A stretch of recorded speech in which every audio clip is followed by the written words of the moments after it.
नमस्कार दोस्तों, एक बार फिर से आपका ऑनलाइन क्लासेस में हार्दिक स्वागत। कैसे हो आप सब? आशा करता हूँ सब स्वस्थ और तंदुरुस्त होंगे और अपनी पढ़ाई को भी गति दे रहे होंगे। तो देखो, लास्ट क्लास से जो देखी थी उससे आगे अपने जो ये कंटिन्यू में था इंपेरेटिव सेंटेंसेज, और इंपेरेटिव सेंटेंसेज के अंतर्गत अपन एक दो प्रकार के सेंटेंस देख चुके थे। और अब जहां अपन ने लास्ट वीडियो में देखा था उससे थोड़ा सा एक कदम आगे बढ़ते हैं। आज नरेशन के पार्ट 6 में और इंपेरेटिव सेंटेंस देख रहे हैं। इंपेरेटिव सेंटेंस के अंतर्गत वर्ब की फर्स्ट फॉर्म से स्टार्ट होने वाले सेंटेंस आपने देख लिए थे। प्लीज और काइंडली से स्टार्ट होने वाले सेंटेंस आपने पढ़ लिए थे। अब अपन देखते हैं भैया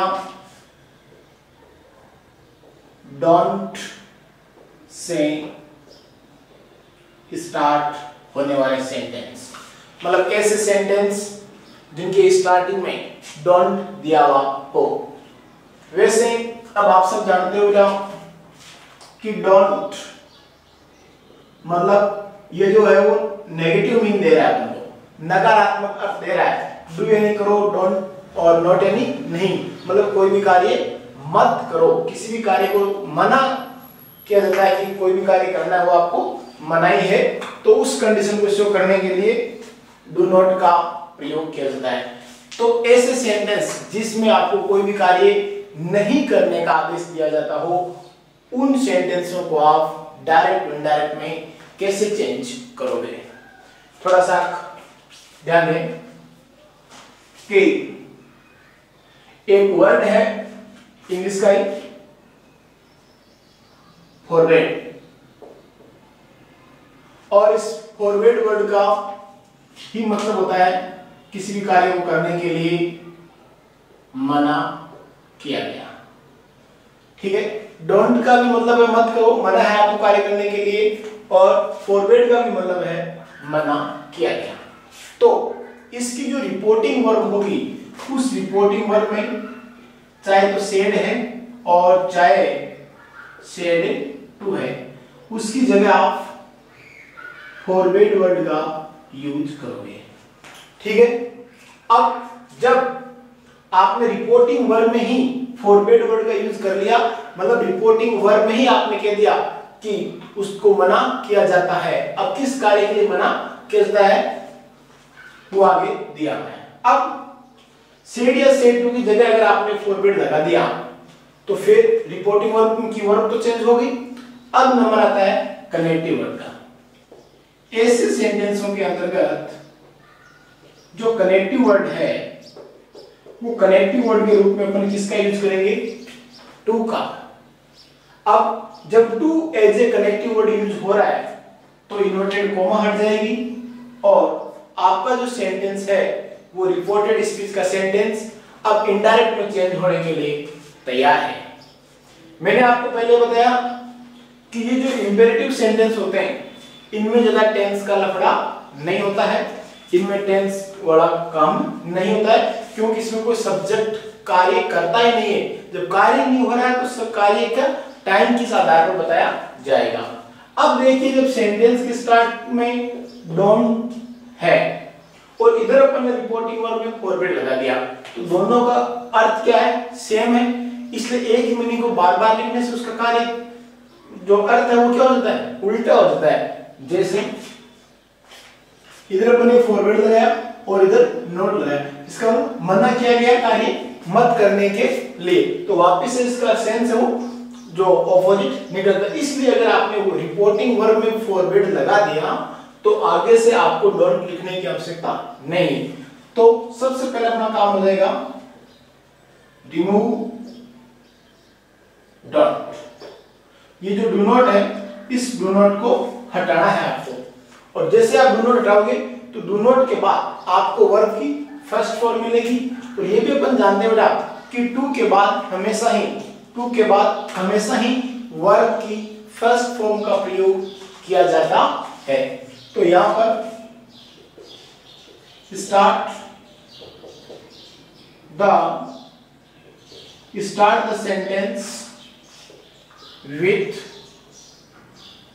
verbs first form. Start the sentence with first form, मतलब जो फर्स्ट फॉर्म मिली आपको, जैसे सेंटेंस आ गया don't disturb me, don't disturb me, मुझे परेशान मत करो। तो यहां से डोंट क्या हो गया, डोंट हट जाएगा तो क्या मिला डिस्टर्ब, तो आपको टू के आगे डिस्टर्ब से सेंटेंस को स्टार्ट करना है। अब आगे जो भी प्रोनाउन आते हैं उन प्रोनाउंस को आप अकॉर्डिंग टू रूल्स चेंज कर दो। टाइम और डिस्टेंस से रिलेटेड अगर कोई वर्ड आता है अकॉर्डिंग टू रूल्स आप उनको चेंज कर दो। मतलब जो फिफ्थ रूल है वो अपना ये हो सकता है कि रिमेनिंग रूल्स आर सेम, मतलब सेंस नेम यथावत है, मतलब बाकी के नियम जैसे हैं वैसे के वैसे रहेंगे।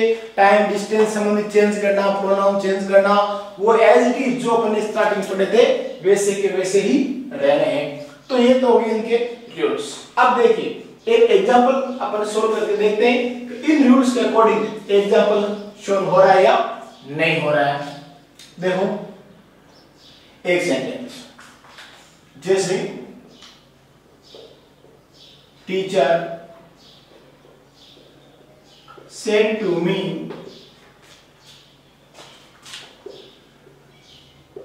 don't touch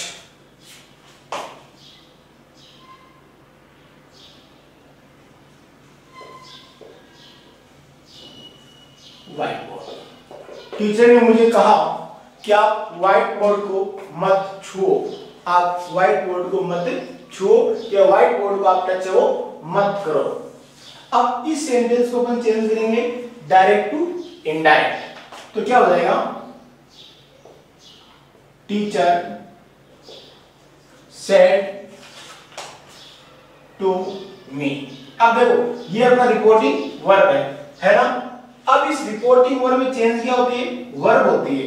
तो यहां पर सेड टू जो वर्ब है इस वर्ब को चेंज करना है आपको। अब वर्ब अपन ने यहां चेंज करना सीखा था कि सेड या सेड जो भी उसके लिए क्या लिखोगे फॉरवर्ड, तो यहां पर क्या आ जाएगा फॉरवर्ड आ जाएगा ये लो। अब देखो बाकी है जैसे रहेगा ना कि अपन यहां से कॉपी किया था, अब कॉपी करने के बाद देखा था कि अपन को चेंज क्या करना है, चेंज क्या करना था सेड या सेड टू, उसको चेंज कर दिया फॉरवर्ड। ये हो गया टीचर फॉरवर्ड मी, मतलब टीचर ने मुझे मना किया कौन सा कार्य करने के लिए, बोर्ड को टच करने से। अब ये रूल्स फॉलो हो गया। सेकंड क्या है connective word to, as a connective word group में अपन को किसका यूज करना है टू का। ये लो साहब अपन को अपनी मर्जी से कोई कार्य नहीं करना, अपन को काम वैसा ही करना है जैसा यहाँ पर रूल्स के अकॉर्डिंग कहा है। तो कनेक्टिव वर्ड ग्रुप में किसका यूज करना है टू का, है एकदम इजी। अब रूल्स नंबर 3 रिमूव डोंट, मतलब जो भी डोंट दिया गया है उसको आप रिमूव कर दो, रिमूव मतलब हटा दो यहां से। ये लो साहब हटा दिया, हटा दिया ना, कोई दिक्कत। अब देखो rules number 4 start the sentence with verbs first form, जो वर्ब की फर्स्ट फॉर्म है इससे आप सेंटेंस को स्टार्ट करो। टच यानी छूना, वर्ब की फर्स्ट फॉर्म है तो टच व्हाइट बोर्ड। ये लो साहब सेंटेंस जैसा था वैसा लिख दिया, क्योंकि कहीं पर न तो प्रोनाउन आया न टाइम और डिस्टेंस से रिलेटेड कोई वर्ड आया। अब अपने यहाँ पर कोई दिक्कत नहीं हुई, बस 1 2 3 4 बस सिर्फ 4 नियम को फॉलो किया। पांचवा क्या कहता है कि बाकी के नियम जैसे पहले थे वैसे के वैसे ही अब है। इस प्रकार से जैसे रूल्स बताए जा रहे हैं उसको फॉलो करते जाओ। रूल्स फॉलो होंगे तो एग्जांपल्स अपने आप सोल्व होंगे, और एग्जांपल सोल्व हो रहे हैं तो अपनी पूरी प्रॉब्लम है वो सोल्व होती जाएगी। देखिए एक एग्जांपल अपन और सोल्व करते हैं। Mother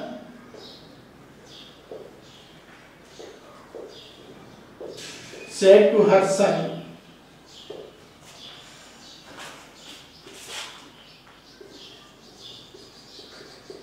don't call your friend today at our home. Mother said to her son, माँ ने अपने बेटे को कहा, क्या कहा? Don't call your friend today at our home. आज तुम्हारे फ्रेंड को हमारे घर मत बुलाओ, मतलब जो तुम तुम्हारे दोस्त को बुला रहे हो उसको अपने घर पे आज मत बुलाओ। माँ ने दोस्त को बुलाने से मना किया। तो मदर, ध्यान में थोड़ा सा, सेड टू जो वर्ड है वो सेड टू की जगह क्या आ जाएगा? फॉरबेड। ये लो फॉरबेड आ गया। अब हर सन, ठीक है, मदर फॉरबेड हर सन। अब यहां देखो, ये इन्वर्टेड कॉमा इसको हटा दो, इसको हटाओगे तो कनेक्टिव वर्ड क्या लगाओगे? टू। ये लो टू लगा दिया। फिर अगला क्या है? Remove don't.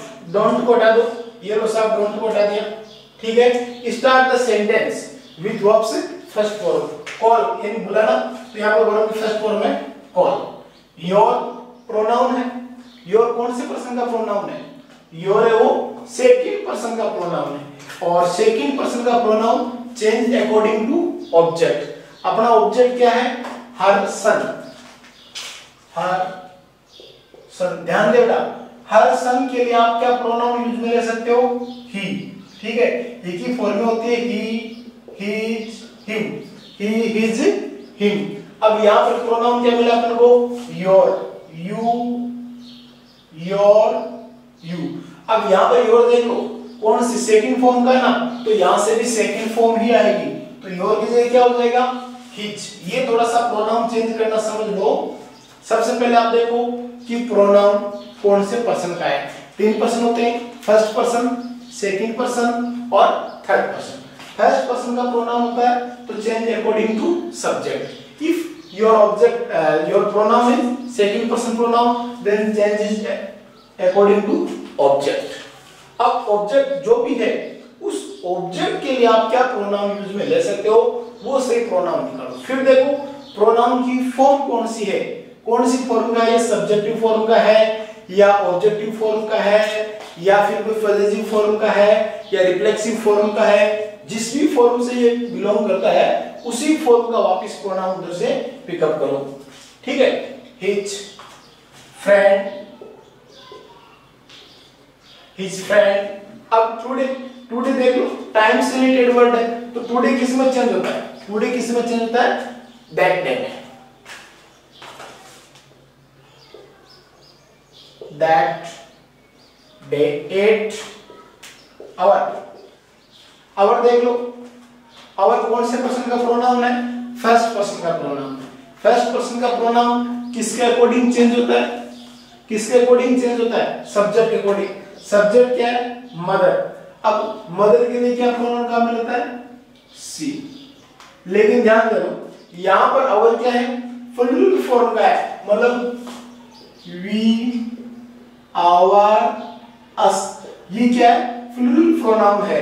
अब थोड़ा सा ये भी ध्यान देना पड़ता है कि अगर अपना प्रोनाउन है वो अगर फ्लूरल प्रोनाउन का है तो वापस अपन फ्लूरल प्रोनाउन को ही यूज में ले। यहां देखो यू क्या आता है? यू सिंगुलर प्रोनाउन भी है और फ्लूरल प्रोनाउन भी, दोनों फॉर्म में यूज होता है, इसलिए अपन ने यू को यहां पर ज्यादा माइंड नहीं लिया, क्योंकि योर वो अकॉर्डिंग टू लैंग्वेज एक वचन और बहुवचन दोनों प्रकार के प्रोनाउंस के लिए काम आता है, तो यहां पर अपन ने इसको सिंगुलर का मान लिया। बट आवर तो फिक्स है कि आवर तो फ्लूरल फॉर्म के लिए ही होगा, इसलिए ध्यान दें कि यहां पर आवर है और यहां मदर यानी सी, तो सी क्या हो गया? सिंगुलर हो गया। तो इस फ्लूरल के लिए अपन थोड़ा सा सिंगुलर का यूज में लेंगे तो थोड़ी सी दिक्कत होगी, इसलिए आप ध्यान दें यहां पर ऐसा अपने पास में क्या कोई ऑप्शन है? क्या कोई ऑप्शन है कि अगर इसकी जगह वो प्रोनाउन काम में ले लें तो ज्यादा मीनिंग में फर्क रहेगा? जैसे दे, क्यों? सी भी थर्ड पर्सन प्रोनाउन है, दे भी थर्ड पर्सन प्रोनाउन है और दे का यूज फ्लूरल प्रोनाउंस के लिए होता है, इसलिए अपन यहां पर दे को यूज में लेंगे। दे, देयर, देम। तो आवर के हिसाब से किस क्या आ जाएगा यहां पर? देयर, एट देयर हो। और अगर आपने इतनी बात को माइंड नहीं किया और अगर अकॉर्डिंग टू सी चेंज कर दिया तो भी हालांकि ज्यादा फर्क वाली बातें नहीं होगी। ठीक है, एक मेथड तो ये, ठीक है, 2 एग्जांपल देख लिए। यूज देख लीजिए। अब इसी को मतलब डोंट वाले सेंटेंस को ही इसके अलावा भी एक दूसरा जो मेथड है जिसके हिसाब से हम चेंज कर सकते हैं, अब वो दूसरा मेथड भी एक बार बता देते हैं हम।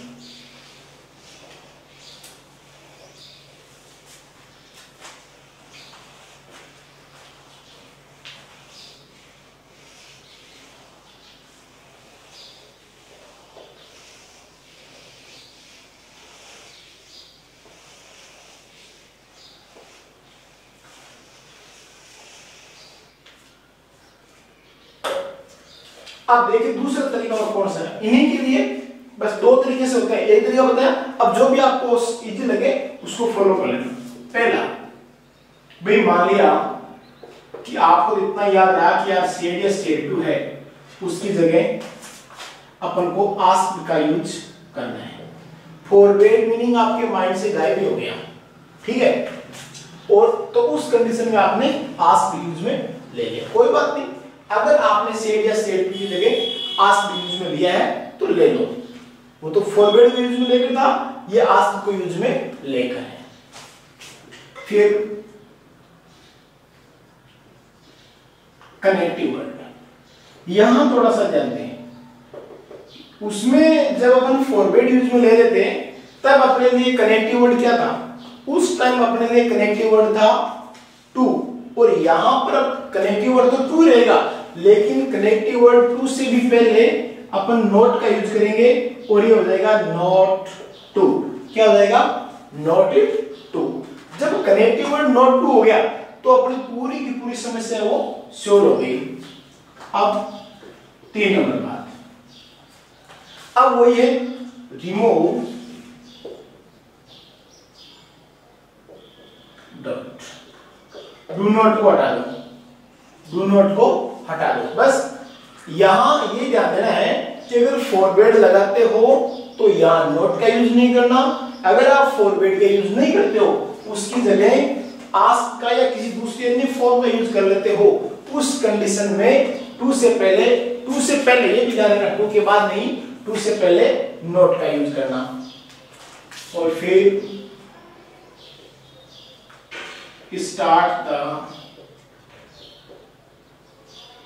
start the sentence with verbs first form। Verb की फर्स्ट फॉर्म से सेंटेंस को स्टार्ट करो, वर्ब की फर्स्ट फॉर्म से सेंटेंस को स्टार्ट करो, ठीक है। और फिर जो फिफ्थ रूल है वो अपना वो ये कि remaining rules are same, मतलब सेंस नेम है वो ये था होता है। एक सेंटेंस इस फॉर्मेट से देख लो, अगर आपको ये इजी लगे तो ये फॉलो कर लो, और वो इजी लगे तो उसको फॉलो कर लेना।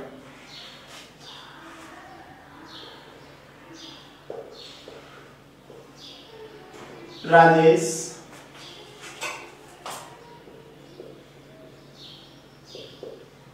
said to me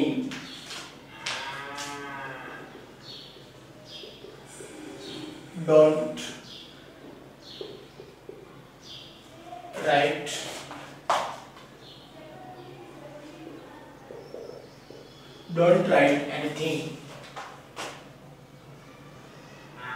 in my book, मेरी बुक में आप कुछ भी मत लिखो। Don't write anything in my book, मेरी बुक में आप कुछ भी मत लिखो। अब देखो राजेश, यहां अपन फॉरवर्ड से नहीं बना रहे, आस्क्ड से बना रहे हैं। राजेश आस्क्ड मी, अब बता दो यहां क्या जाएगा, टू से पहले नॉट और नॉट के बाद में टू, तो राजेश मी आस्क्ड नॉट टू, और डोंट क्या हो जाएगा, अपनी जगह से हट जाएगा। राइट एनीथिंग इन माय, क्या आ गया, प्रोनाउन आ गया। कौन से पर्सन का प्रोनाउन है, फर्स्ट पर्सन का प्रोनाउन है। फर्स्ट पर्सन का pronoun change according to subject, subject क्या है, Rajesh. We can use he for Rajesh, he, his, him, I, my, me. तो माई के हिसाब से क्या आ जाएगा, हिज। ये लो, है ये भी इजी, है दोनों भी इजी। अब अपन को दोनों को थोड़ा सा दिमाग में रखना पड़ेगा, क्योंकि जब एग्जाम का जो पैटर्न है क्वेश्चन पूछने का वो ये है कि अपन को रिपोर्टिंग वर्ब की वर्ब लगाई हुई मिलती है, समझे। जैसे सेंटेंस और देखते हैं अपन,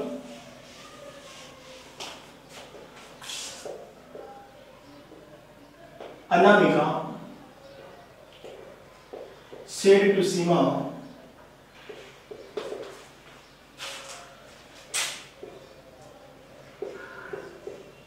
don't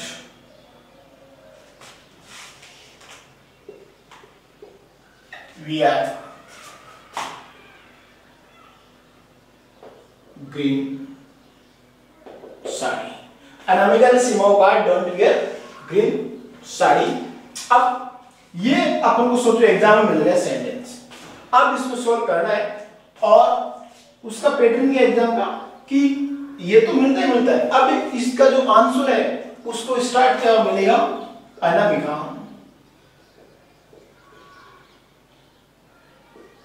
आस्क्ड सीमा, ये लो, फिर आगे मिलेगा डॉट डॉट। अब सपोज करो आपने फॉरवर्ड के हिसाब से सीख रखा है, आपने बिल्कुल सही किया, आपको लगा भाई फॉरवर्ड के हिसाब से सही होता है और बिल्कुल सही तरीका सीखने का, इजी लगा आपको सीख लिया। लेकिन अगर एग्जाम में से आ गया अनामिका आस्क्ड सीमा, तो फिर अपनी दिक्कत हो जाएगी कि यार ये कैसे हुआ। फिर अगर आप वही रूल्स फॉलो करोगे, इधर आप ध्यान नहीं दोगे, डोंट वर्ड आ गया तो लगा के डोंट को हटा के वियर, तो इसमें क्या हो जाएगा, अनामिका ने सीमा को हरी साड़ी पहनने के लिए कहा, यहाँ पर मना करिए, यहाँ पर आप कह रहे हो, डायरेक्ट एक दूसरे के ऑपोजिट अट नहीं करना है। लेकिन अगर आपका पटा अगर आस्क्ड आता है तो यहाँ अपन को नॉट टू का यूज करना, और यहाँ पर अगर फॉरवर्ड आता है तो यहाँ पर केवल टू का यूज करना। तो दोनों ही तरीके से अगर अपन को एग्जाम में पूछ सकते हैं, अपन को रिपोर्टिंग वर्ब दी हुई मिलेगी, इसलिए अपनी पूरी बात याद रखनी पड़ेगी किस प्रकार की रिपोर्टिंग वर्ब दी हुई है तो अपन को क्या कार्य करना है। ठीक है बेटा, तो ये तो डोंट वाले सेंटेंस, इसको थोड़ा सा माइंड में रखना। अब इनके आगे डोंट के जैसा ही है लेकिन कुछ हल्का सा चेंज है, वो है नेवर से स्टार्ट होने वाले सेंटेंस। देखो कोई भी प्रॉब्लम होती है आप पूछ सकते हो,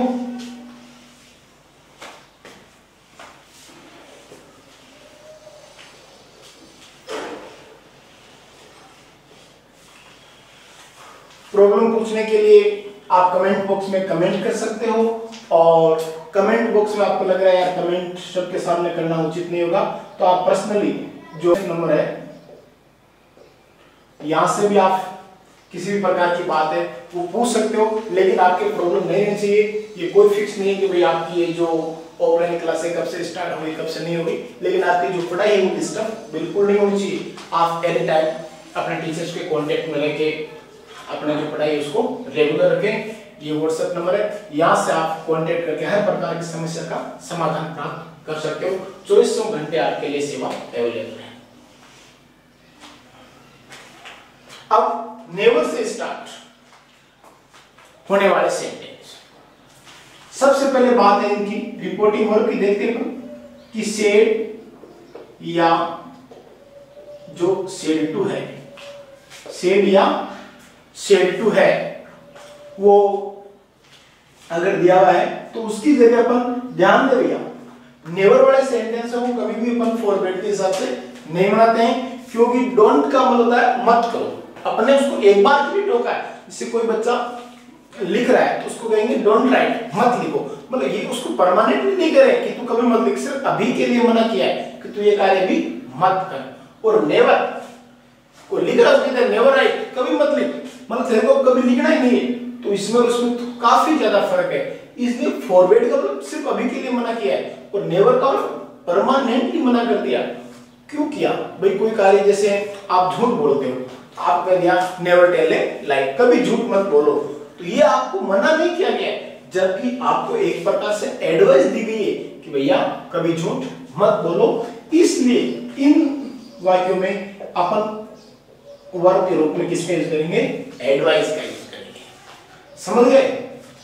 ये थोड़ा सा ध्यान है। तो नेवर वाले सेंटेंस कभी भी फॉरवर्ड से नहीं बनते हैं। हाँ, आप आस्क से बना सकते हो, आपको ऐसा कार्य करने के लिए कहा। अब वही बात है, आपको ये रिपोर्टिंग वर्क दी हुई मिलेगी। अब आपको एडवाइस मिलता है या आस्क मिलता है, ये पेपर वर्क पे डिपेंड करेगा कि आपको क्या मिलता है। अब जो भी मिला उसके अकॉर्डिंग चेंज करने होंगे आपको। फिर बात है कनेक्टिव वर्ड की। अब कनेक्टिव वर्ड इसमें क्या लगेगा? पहले नोट लगाओ, नोट के बाद टू। नोट लगाना मत भूलना, क्यों? क्योंकि नेवर तो नेगेटिव सेंस दे रहा है और एडवाइस देना, सलाह दी है, आस्क बताया गया है, पूछा गया, ये सब क्या है? पॉजिटिव सेंस देने वाली वर्ब है। इसलिए वापस सेंटेंस को नेगेटिव सेंस तो दिलाना पड़ेगा, इसलिए टू से पहले किसका यूज हो जाएगा? नॉट का यूज हो जाएगा। और रूल्स नंबर 3, रिमूव नेवर। आप नेवर को हटा दो, आप नेवर को हटा दो। जैसे नेवर हटेगा तो वर्ब की फर्स्ट फॉर्म मिलेगी, तो वो रूल्स हो जाएगा कि start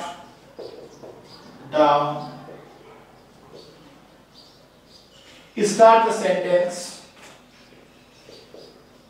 with verbs first form. Sentence को फर्स्ट फॉर्म से स्टार्ट करो, ठीक है? और फिर रूल्स नंबर 5 क्या हो जाएगा कि remaining rules are same. Remaining rules are same, शेष नियम यथावत है। अब देखो, जैसे एग्जांपल देखते हैं। Father said to his son, never laugh at old person. बूढ़ों पे कभी भी मत हंसो। Father said her son, पिता ने अपने बेटे को कहा, never laugh at old persons, जो भी बूढ़े व्यक्ति है उनके ऊपर आप मत हंसो। एक प्रकार से पिताजी ने क्या किया, अपने बेटे को एडवाइस दी, सलाह दी कि देखो आपको बूढ़े व्यक्ति के ऊपर नहीं हंसना चाहिए। तो फादर सेड टू की जगह क्या जाएगा? Advised. Father advised his son, पिता ने अपने बेटे को सलाह दी, किसकी? Not to laugh at old persons, बूढ़े व्यक्तियों पे नहीं हंसने की सलाह दी। नॉट टू, ये थोड़ा सा ध्यान रखना, नॉट टू, नहीं हंसने की सलाह दी। अब ये सब बातें हो रही है, तो इसी हिसाब से अपन एक सेंटेंस देख लो आस्क के हिसाब से। Teacher said to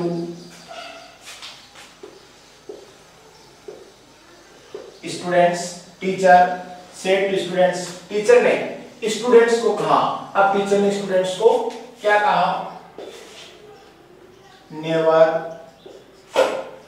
tell a lie, कभी झूठ मत बोलो। never tell a lie, कभी झूठ मत बोलो। अब कभी झूठ नहीं बोलने की सलाह दी है, ये क्या हो जाएगा? Teacher ask students not to tell a lie. Teacher ask students not to tell a lie, teacher ने कभी भी झूठ नहीं बोलने के बारे में कहा। मतलब टीचर ने स्टूडेंट्स को कहा कि आप कभी झूठ मत बोलो। इस हिसाब से आस्क और एडवाइस दोनों के हिसाब से नेवर वाले सेंटेंस बन जाते हैं। तो ये आपने डोंट और नेवर से स्टार्ट होने वाले जो सेंटेंस है उनको इंपेरेटिव सेंटेंस के अंदर जो नेगेटिव सेंटेंस होते हैं उनको आपने डायरेक्ट से इनडायरेक्ट में चेंज करना सीखा। अब देखो इंपेरेटिव सेंटेंस में अपने पास एक प्रकार के सेंटेंस और बचे हैं, लेट, या लेटेस्ट से स्टार्ट होने वाले सेंटेंस। ये सेंटेंस भी काफी ज्यादा बार एग्जाम में पूछा गया है और आगे भी पूछे जाने की इसकी प्रबल संभावनाएं रहती है। नेवर और डोंट वाले सेंटेंस भी हर बार एग्जाम में पूछे जाते हैं। ये इंपेरेटिव सेंटेंस भी काफी ज्यादा इंपॉर्टेंट सेंटेंस है जिस प्रकार से इंट्रोगेटिव था। तो आज की इस क्लास में तो अपन इतना देखेंगे और अब नेक्स्ट टाइम जो भी नेक्स्ट वीडियो होगा उसमें अपन लेट या लेटेस्ट से स्टार्ट होने वाला जो सेंटेंस है उनके बारे में पढ़ेंगे। Thanks to give your time.